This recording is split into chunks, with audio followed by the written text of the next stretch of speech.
sahabat-sahabat muslimku, ada sebuah gambaran yang terkadang menjadi mindset kita.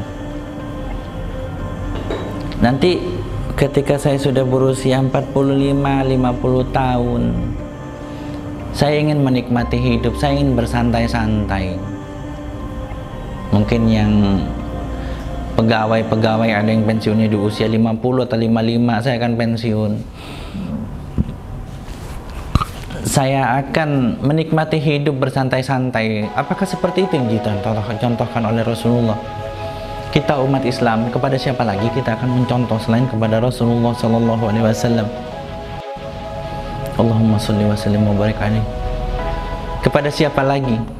Apakah Rasulullah itu pensiun di usia tua? Tidak. Apakah Rasulullah pensiun di jelang wafatnya? Tidak. Rasulullah itu diangkat menjadi Rasul itu ketika usia 40 tahun.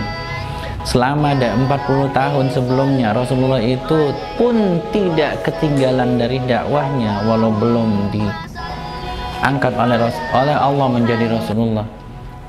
Rasulullah sebelum 40 tahun dikenal dengan Muhammad Al-Amin, jujur.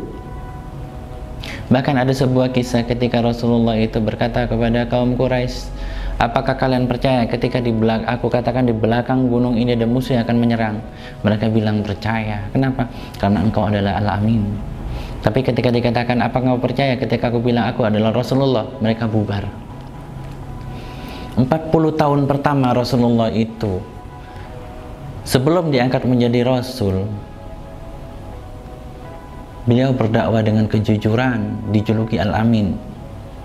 Rasulullah baru memulai karirnya sebagai Nabi, sebagai Rasulullah ketika berusia 40 tahun. Rasulullah berhenti berdakwah karena Allah panggil, Allah wafatkan di usia 63 tahun.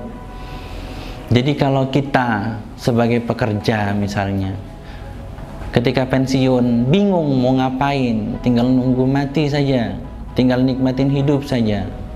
Kalian tidak berkaca, tidak berkiblat kepada Rasulullah.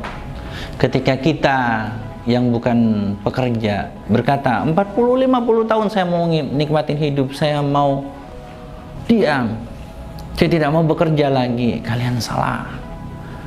Bahwasanya Rasulullah itu mencontohkan beliau produktif di usia yang kalian anggap adalah usia pensiun. Rasulullah usia 53, beliau hijrah ke Madinah. Apakah sudah sukses? Kalau kita lihat, belum. Kesuksesan itu baru dimulai ketika Rasulullah berusia 53, yaitu hijrah. Perjuangan beratnya Rasulullah.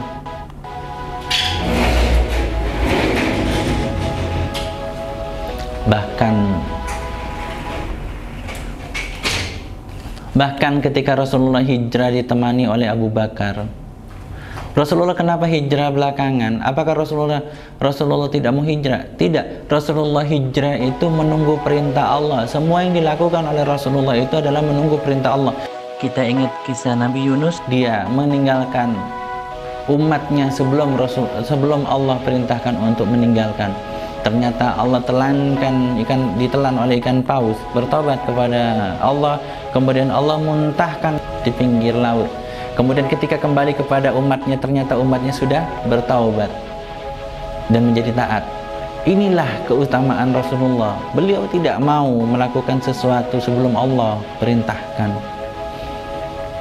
Rasulullah tidak mau mendahului Allah. Semua yang dilakukan Rasulullah itu merupakan bimbingan dari Allah dan wahyu dari Allah.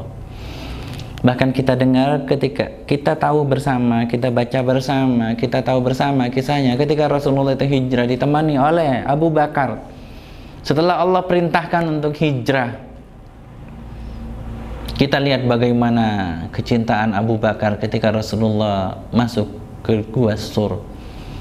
Abu Bakar melarang Rasulullah masuk ke Gua Sur. Di tengah pengejaran kaum kafir kepada Rasulullah, Abu Bakar masuk dulu ke Gua Sur. Kenapa? Karena Abu Bakar tahu betul di padang pasir Gua-gua merupakan tempat berlindungnya hewan-hewan beracun. Kemudian Abu Bakar menyobek bajunya dan menyumpal semua lubang, hingga ketika Rasulullah masuk ke dalam gua, semua sudah dipastikan aman. Kemudian ketika Rasulullah masuk ke dalam gua Sur, Abu Bakar melihat ada sebuah lubang yang di dalamnya isinya ular, maka oleh Abu Bakar disumpallah dengan ujung jempol kakinya, hingga ular itu mematuk jempol Abu Bakar, dan Abu Bakar kesakitan hingga meneteslah air matanya membasahi Rasulullah yang tidur di pangkuannya. Kita lihat betapa cintanya Abu Bakar kepada Rasulullah hingga mengorbankan nyawanya sendiri. Ketika ditanya oleh Rasulullah kenapa tidak membangunkan Rasulullah, kenapa disumpal dengan jempolnya, Abu Bakar tidak tega untuk membangunkan Rasulullah yang tidur dalam kelelahan. Ingat, 10 tahun lagi dari usianya yang 53, baru Allah wafatkan beliau. Selama 10 tahun di Madinah, apakah Rasulullah diam? Tidak. Peperangan terbesar yang dialami oleh Rasulullah adalah di usia Rasulullah di atas 50 tahun. Perang Badar, ketika kaum kafir Quraisy menyerang Madinah, kemudian dicegat oleh para sahabat, oleh para kaum muslimin di sumur Badar, di mana kekuatannya sangat jauh, di mana umat muslim yang baru hijrah ke Madinah hanya berkekuatan 330, kurang lebih 300-an orang, sedangkan kaum kafir berkekuatan 1000-an, 1:3. Apakah itu dilakukan Rasulullah dalam kondisi muda? Tidak. Apakah itu dilakukan dalam kondisi bukan puasa? Ketahuilah, perang Badar itu dilakukan ketika kondisi puasa, di tengah-tengah puasa, di usia Rasulullah yang sudah tidak muda lagi, di atas 50. Jadi ketika kita berbicara tentang produktivitas manusia, tentang umur, ingatlah Islam mengajarkan lewat Rasulullah bahwasanya dari muda hingga wafat semuanya harus produktif, semuanya harus dijaga, semuanya harus baik. Jadi mulai sekarang rubah mindset kita, tanamkan dari diri kita, aku harus terus produktif hingga Allah menjemputku, dan jangan pernah tergantung kepada manusia, melainkan tergantung kepada Allah. Dan tanamkan dalam mindset kita, anakku harus dipersiapkan dari kecil, bahkan sebelumnya, yaitu dengan cara mempersiapkan ibunya. Jadi, rubahlah mindset kita.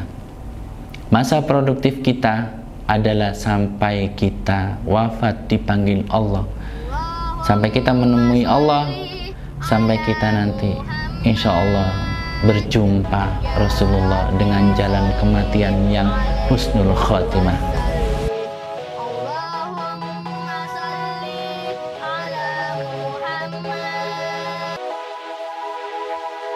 Oh